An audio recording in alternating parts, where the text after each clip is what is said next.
Good afternoon, everybody. Welcome back to another podcast, Inside Polling.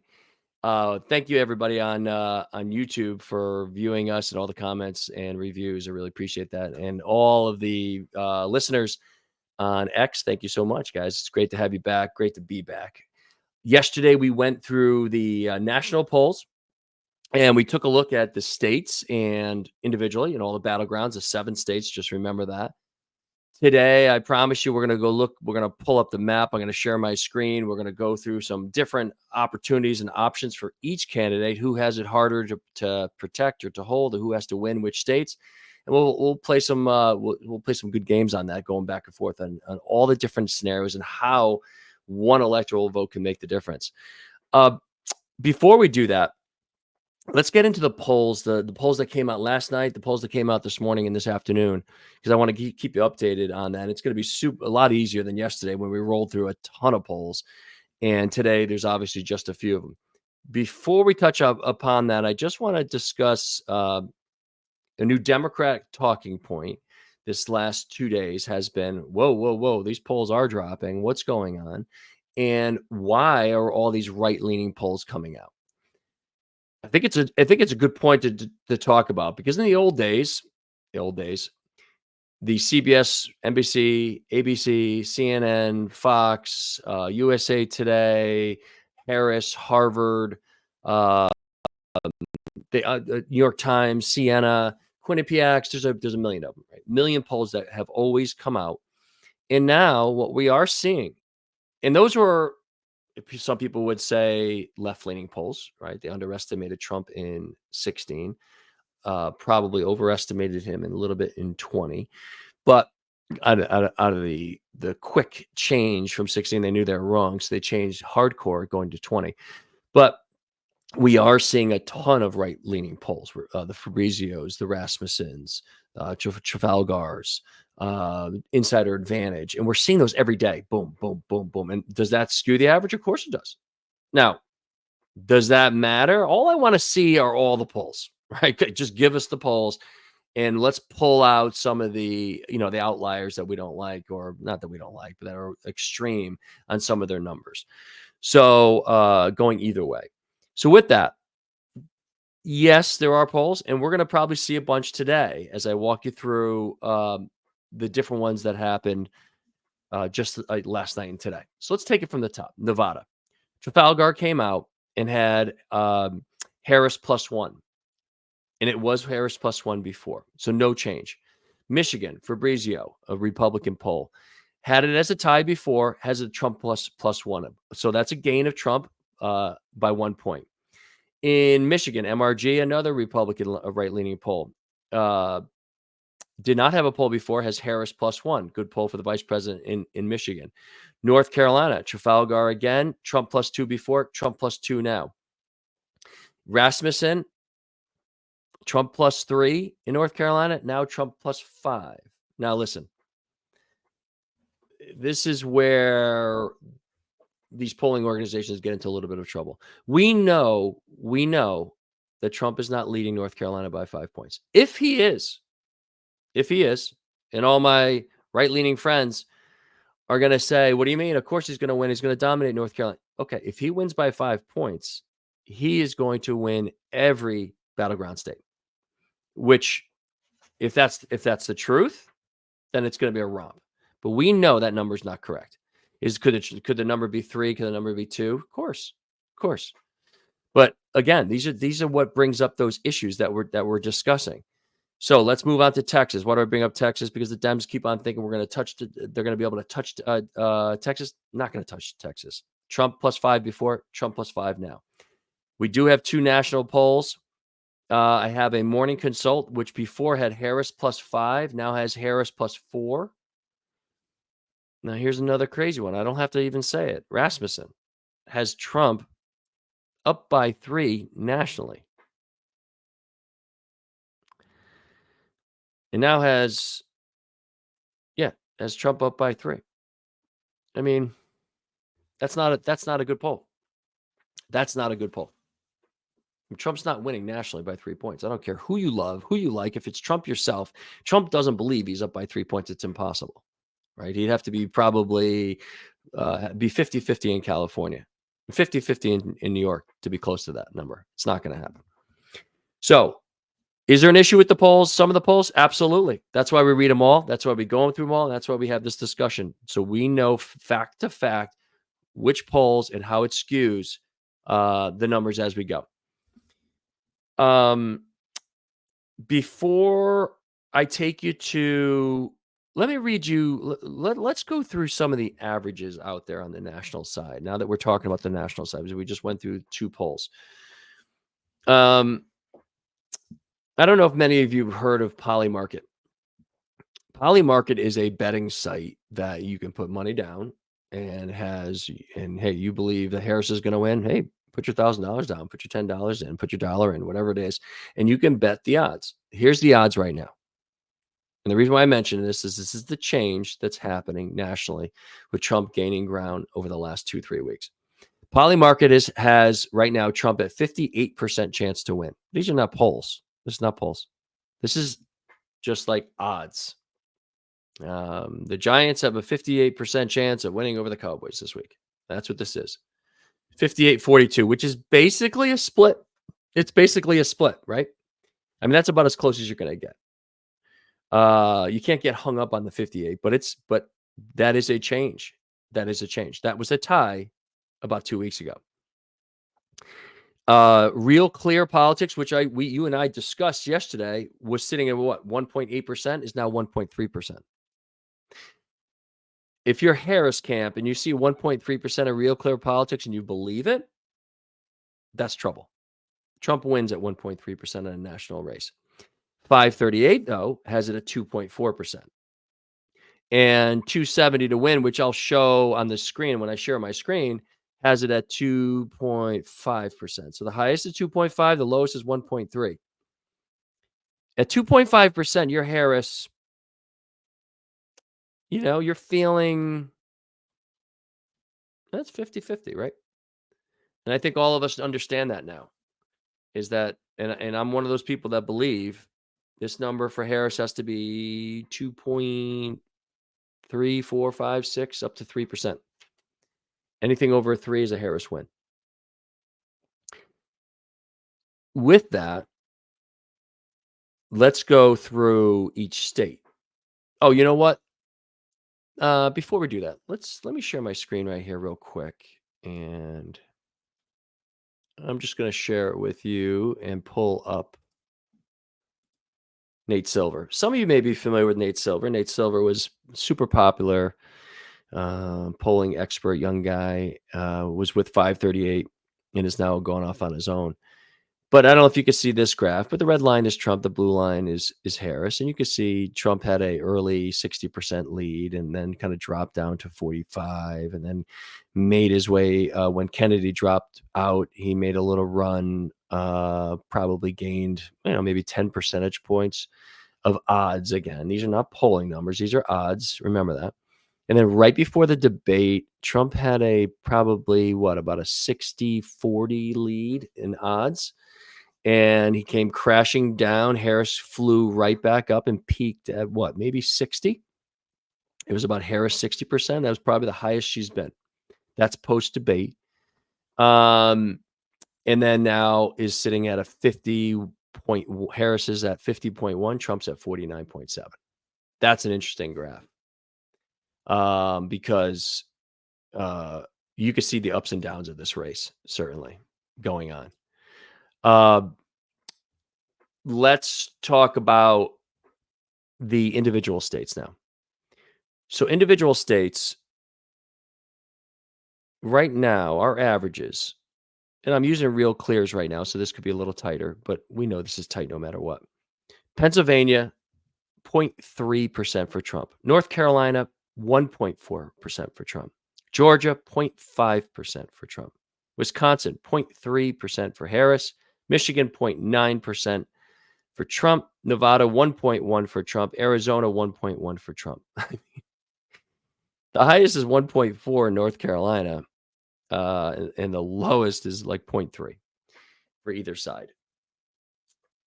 We mix all the averages up. This is where we are, okay?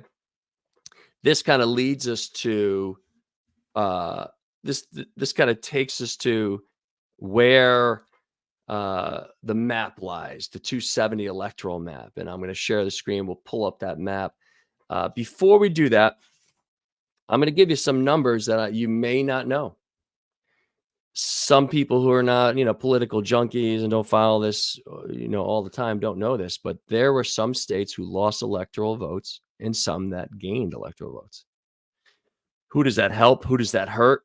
This is interesting. I'll let you decide. This is based on the 2020 census, by the way, just so you know. So who lost population, who gained population? If you gain population, you're going to probably gain electoral vote. If you lose it, you're going to lose your electoral vote at some point because it's based on congressional districts, things like that, to make it simple. California, Illinois, and New York all lost an electoral vote, and all Democrat, solid Democrat states. Michigan and Pennsylvania lost an electoral vote, battleground states. Ohio, a huge Republican state now, used to be a battleground, lost. West Virginia, hugely Republican and probably the number one state in the country, percentage-wise, lost one. So you have some ups and downs for both places, right? You have two battleground states who lost them and a few Democrats and a few Republican states that lost. Who gained? Florida, +1, Republican. Montana, +1, Republican. North Carolina has been Republican. Teetering, starting to teeter. Texas gained 2 electoral votes. Okay. Colorado gained a point, Democrat, and Oregon gained a point. So you can see a slight assistance here to the Republican side on this census. People moving to Republican states, gaining electoral votes, which could make a difference. And why does that make a difference? Because of how close this electoral vote can be and this college can be. And I'm going to share my screen and pull up the map. And let me just do this for you here. We'll share the screen and we'll go with 270 to win here, and we'll pull this up. And I hope all of you guys can see this. So just went away on us. There it comes. Okay, great. So here's the map. Now, I played with the map a little bit. And what I want to do is I want to move all the states, and I'm showing right now 2020. But what I want to do is I want to get back to 2020's numbers and what it would be. And up top here, you can see the electoral votes, right? 300. If Harris wins, 300. If she wins every state that Biden won, she'd be sitting at 303 versus 235 for Trump. This is a blowout. Now, just to review, Biden won Georgia, Arizona, had the full blue wall, and took Nevada. So basically almost all the battleground states. The Iowas are out of the picture. The Floridas are out of the picture. Ohio's out of the picture, which are solidly Republican now. So when we talk about the 7 battleground states, though, Trump only won one. North Carolina. By, let's read it, by 1.4%. And before in 16, it was but 2%. So Biden almost swept the battleground states. So this would be a blowout right now. But let's play let's have some fun here. Let's take the weakest spots. Where do we think Harris is the weakest? Let's start with Arizona. What does that do? Does that help Trump? That gets him to 246. She wins with 292. That won't do it. All right. Let's go Georgia. Let's flip that. Georgia. Does that get him to 270? No. This gets him to 262. So he wins back Georgia, wins back Arizona. That will not win the election. Harris will win. Okay. She has it very easy. Hey, you want to have those 2 states back? No problem. I'll keep my blue wall and I win. All right. You say, what about Nevada? Let's flip that. Red. Nope, that doesn't do it. 268, 270. She wins. Now, this is where it gets interesting. You see this Nebraska, this little one here? Remember, Maine up here in the upper right, Nebraska over here in the middle, split their electoral votes by congressional district. It's super confusing, but they've got 3 or 4 congressional districts in their state, and they split them depending on who wins that congressional. So last time, Biden won a congressional district in Nebraska, the Omaha area, and won 1 electoral vote. You say, okay, that's no big deal, right? And Trump won 1 in Maine, in the rural areas of Maine. Okay, great. Why does that matter? Look at this number. Now, Trump wins Georgia. Trump wins Arizona. Trump wins Nevada. Harris wins at 270. Let's just say Trump takes back that Omaha congressional district in Nebraska and gets that point back. 1 point is 269, 269. Tie. Now, nobody wants that. Nobody wants that. That goes to the Congress and everything else, and it's going to be, crazy in the courts and everything else. So nobody wants to see that. So let's go and give Nevada, since Nevada's been really difficult for the Republicans, let's give Nevada back to Harris. And let's start with Wisconsin for Trump. Wisconsin gets him 272. Any one of the blue wall states, Trump wins. Okay. So you have Michigan here with 15, Wisconsin with 10, or Pennsylvania with 19. Okay. So we know that already. So we don't even have to discuss that. Any blue wall state Trump wins, it's pretty much over. Now, of course, he has it a lot more difficult. He needs Georgia. He needs Arizona. And he needs a blue wall state.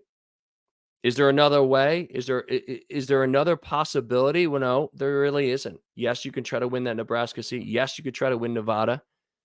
And then you could hope Congress, and then you got to hold that 1 seat in Maine and get to a 269 tie. But don't you want to win? So let's go with a state that Harris can win. Now, remember, Arizona has voted for 2 Democratic senators.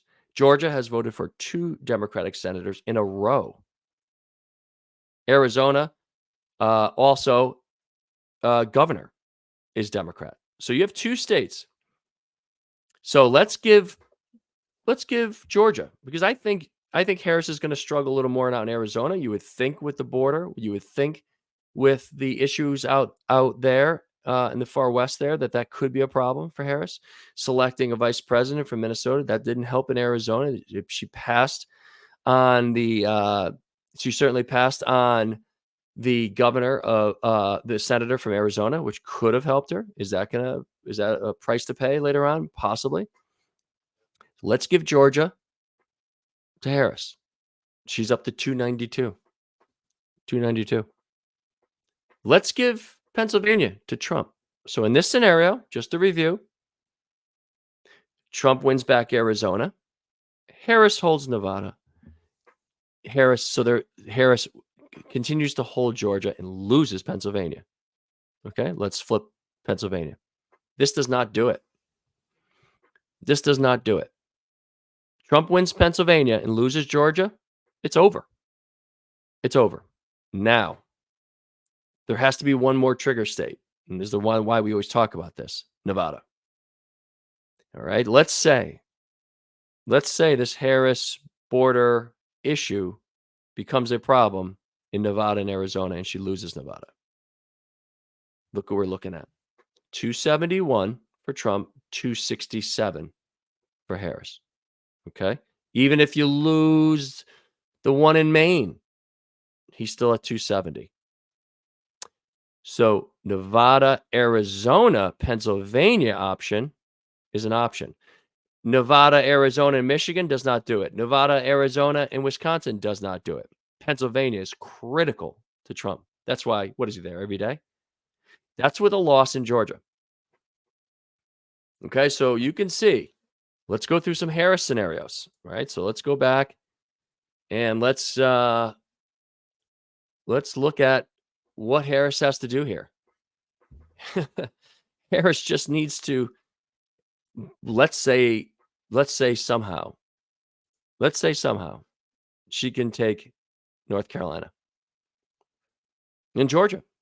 Let's say the states that are sliding that way, Democrat, go her way. She's at 319.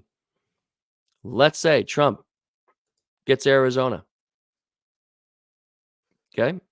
That's not going to be close. Pennsylvania. That doesn't do it. Michigan. Still doesn't do it. Okay. So you can see the death trap. Okay. That Trump would need Nevada, Arizona, Michigan, and Pennsylvania if he lost North Carolina and Georgia. So you can see how critical, and we'll wrap it up there, how critical.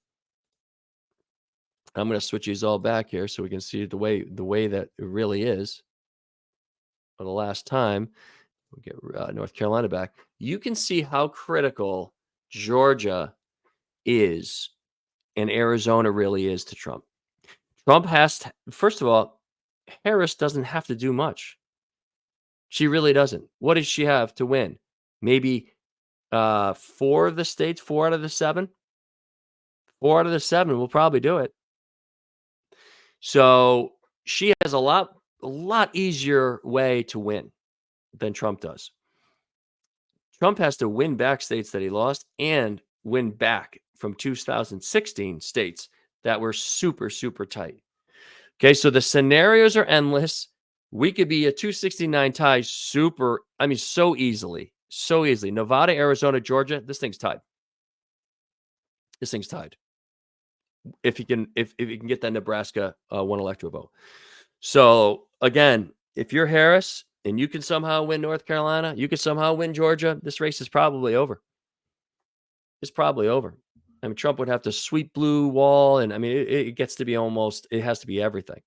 But isn't it interesting how you're starting to see regions like Harris, in a way, gambling on Arizona and Nevada, kind of left them by themselves out there. Didn't pick a vice president from there. Weak already on the border. I think everybody can kind of agree with that. And of course, is left with not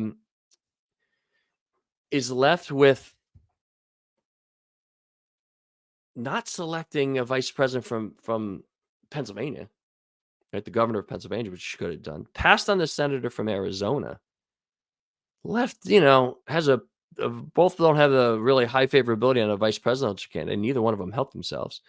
But is Harris going to end up making it? Was that a decision that will end up choking her out here at the end by not selecting either an Arizona senator or a Pennsylvania governor? If she loses those 2 states, it's probably going to end up being a loss. Gamble. Everybody's going for the safe choices. Isn't it interesting on these vice presidential candidates? Will it come back to pay? Who knows? So we went over today the latest polls. We went over what everybody, the averages of where we are, some of the odds, the electoral college of the changes, the map, how it gets, very interesting, how tight it really is, how Trump really doesn't have much leeway on that map at all. And of course, tomorrow, let's talk about the Senate races because we haven't even touched on that yet. And remember, every 2 years, you have like a third of the Senate comes up for re-election. They're a 6-year term, not just 2 years for Congress. We haven't even touched on Congress yet, but they're a 6-year term. So this time is a lot of Democrats defending their races with Republicans trying to take over the Senate. Of course, the Democrats have the majority in the Senate right now, and the Republicans are desperately trying to chase that down. And this would be their time while the Democrats are defending a lot of races. We'll touch on that tomorrow. Guys, another great run on this. I appreciate you guys hanging with me here. We went through a lot of data yesterday, not as much data today, but I want to take you to the map. You're caught up to date. You can go to work tomorrow or wherever you're going to go and sit there and know that you've got all the information, you're up to date, and we're caught up. I think we've got a good handle of where we are and where these next 3 weeks need to be for both candidates. I'll give you the latest updates tomorrow. We'll go over the Senate races tomorrow, and we look forward to seeing you. Love everybody. Everybody, you take care of yourself. All right. We'll chat soon. Take care.